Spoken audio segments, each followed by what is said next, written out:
Hey everyone, and welcome. Today, we are diving deep into one of the most exciting, frankly, game-changing areas of AI right now, agentic AI. We're going to go on a journey to build an AI agent from the ground up, piece by piece, so you can see exactly how it works. Let's get right into it. So think about this. For the last few years, we've gotten really used to AI as a kind of chat buddy, right? A chatbot that can answer your questions, maybe draft an email for you. But what if it could go further? What if AI could actually do things for you? I mean, take a simple goal and just run with it, executing a whole bunch of steps on its own. Well, that's exactly the leap we're talking about today. And this right here is the big idea behind it all. Agentic AI is all about moving from a chatbot to a do-bot. We're talking about systems that are built to be autonomous, to make their own decisions and take real actions to hit a goal that you gave them. It's about getting things done. So what does it actually take to build one of these things?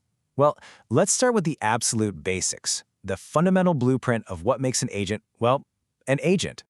At its core, an agent is really just something that can look at its surroundings, figure out what to do next, and then actually do it. Now, to make this super clear, we're going to use a simple example for this whole explainer. We're going to pretend we're building an agent whose one and only job is to order a pizza for movie night. All right, first things first. Every agent needs a command center, right? It needs a brain that lets it think, plan, and strategize. This is really the heart of its ability to make decisions all on its own. And that brain runs on a really simple but powerful cycle. It's called the agent loop. First, it observes what's going on. Then it reasons about what it sees. Based on that, it decides on an action.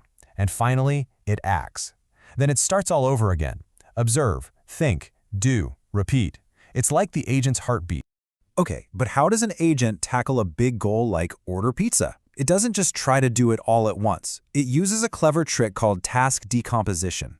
It just breaks that big complex goal down into tiny, manageable steps. Find a good pizza place, figure out what toppings to get, actually place the order, and then handle the payment. It turns a big problem into a simple to-do list.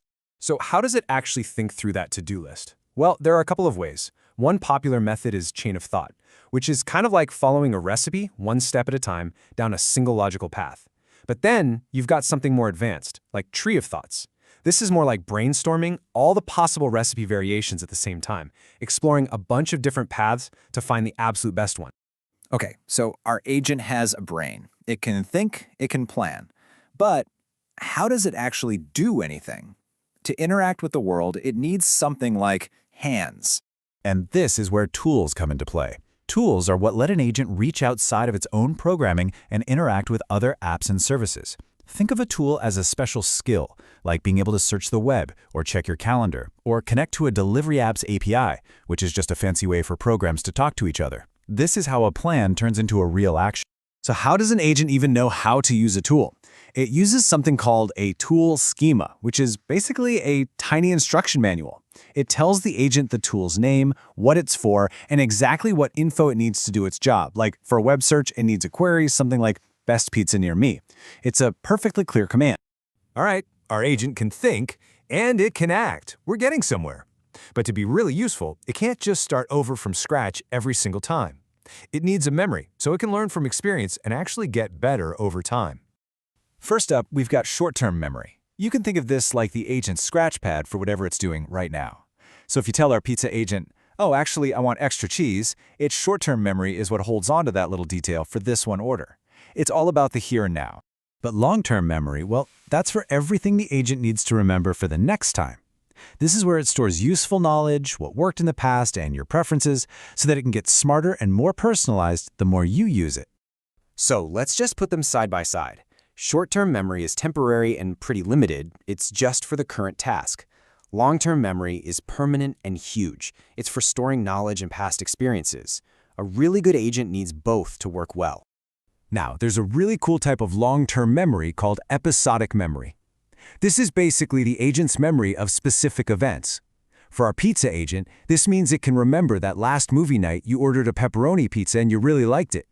It can use that specific episode to make a smarter suggestion for you this time around. Pretty cool, right? So we've built a really powerful agent. It can think, it can act, it can even remember. But giving an AI this much freedom requires some serious thought. So the last, and maybe the most important piece of our build, is making sure it operates safely. We need some rules of the road. And the challenge gets even bigger when we start thinking about a multi-agent system. This is where you might have a manager agent that delegates jobs to other, more specialized agents, like a search agent to find the pizza place, and a booking agent to place the order. For this to work, they all have to be perfectly in sync. And that brings us to a huge question. When you've got multiple agents running around doing things on your behalf, how do you make sure they're behaving correctly? How do you make sure you're still the one in control? The answer is all about building in some essential guardrails. These are the safety nets. For example, human in the loop means the agent has to stop and ask for your permission at critical moments, like before spending your money. Action validation is like a bouncer, checking if a planned action is even allowed. A policy is just a strict rulebook. And sandboxing gives the agent a safe little playground to practice in, where it can't cause any real-world harm. These systems make sure that all this cool autonomy doesn't come at the cost of safety. And just like that, there you have it. We started with a basic blueprint. We gave it a brain to think, hands to act, a memory to learn, and finally, a crucial set of safety rules to keep it in line. Our AI agent is complete. I mean, this technology is opening up a whole new world, from automating huge business processes to creating digital assistants that are actually truly personal. So the final question isn't just about what agents can do, but what we, as the people creating them and using them, decide to build next. The future of this tech is really in our hands now.